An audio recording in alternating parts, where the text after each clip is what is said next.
Proverbs Chapter 3 through the Bible. Part 5.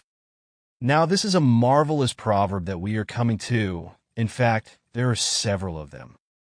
Withhold not good from them to whom it is due, when it is in the power of thine hand to do it.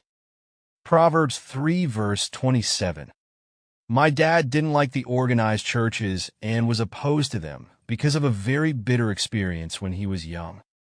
But I always felt he had a desire to be obedient to God. Let me give you an example. When I was a boy, we were riding down a West Texas road in a buggy. A gate had come open and a man's cows had run out. My dad stopped, drove the cows back in, shut the old wire gate, and put the wire over the top to close it. He got back in the buggy and didn't say anything to anyone. He never mentioned it to the man who owned the cows. Say not unto thy neighbor, Go, and come again, and tomorrow I will give, when thou hast it by thee. Proverbs 3 verse 28. How many people today say to me, I'm going to support your program. You can count on me, but I do have to wait until my ship comes in. Those people have a bank account and could write a check immediately. I use this as an illustration because I hear it so often. But people use this same excuse in all relations of life. They say to others, I can't help you right now, but you come back tomorrow, and they have the money in their pocket. We are told in Romans 13 verse 8, Owe no man anything but to love one another. This kind of love reveals whether a man is a child of God or not. Do you know that when you and I owe money to another person, that money we have is not ours? It belongs to the other man. To use it for our own purposes is actually dishonest. That is what he is saying here. Devise not evil against thy neighbor, seeing he dwelleth securely by thee. Proverbs 3 verse 29. In relationship to your neighbor, don't do things that would be to your advantage and his disadvantage. And don't try to keep up with the Joneses by undermining the Joneses. How wonderful it is to have a neighbor say to you, I'm going to be gone for a few days. Will you sort of keep an eye on my place? That gives you an opportunity to reveal your relationship to God in a very practical way. Strive not with a man without cause, if he have done thee no harm. Proverbs 3 verse 30.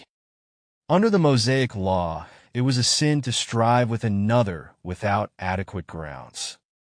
Under grace we are told, Dearly beloved, avenge not yourselves, but rather give place unto wrath. For it is written, Vengeance is mine, I will repay, saith the Lord. Romans 12 verse 19. We leave the pathway of faith and trust in God when we take matters into our own hands. If we have been treated unjustly, we should turn the matter over to God and let God deal with the situation and with the individual involved. I have learned over a period of many years as a minister that if someone does harm you, you should go to God about it. Let him know that you have been hurt. Then turn the one who has hurt you over to God. Tell the Lord, this is your business. You said that you would take care of it. I have watched over a period of years, and I can say that God does deal with such people. These proverbs are wonderful, and they are true. They are helpful not only for the young man, but for the old man, and for women and girls. They apply to the whole human race. Envy thou not the oppressor, and choose none of his ways. Proverbs 3 verse 31. The oppressor is the violent man. For the froward is abomination to the Lord, but his secret is with the righteous. Proverbs 3 verse 32. There are certain people who are actually an abomination to the Lord. In fact, later on in this book, we will find some of the things God hates. He mentions them here in Proverbs. We'll be getting to that. The curse of the Lord is in the house of the wicked, but he blesseth the habitation of the just. Proverbs 3 verse 33. The wicked are the lawless. This proverb reminds me of King Ahab. The Lord certainly judged the house of Ahab. This proverb fits him like a glove. Surely he scorneth the scorners, but he giveth grace unto the lowly. Proverbs 3 verse 34. God seems to hate the scorner, the arrogant, and the conceited person.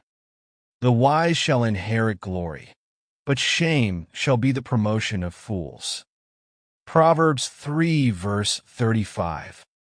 This fits quite a few people, maybe some that you know. Through the centuries, there are many folk that envy the rich. And many have discovered, as did the psalmist, that God judges the rich.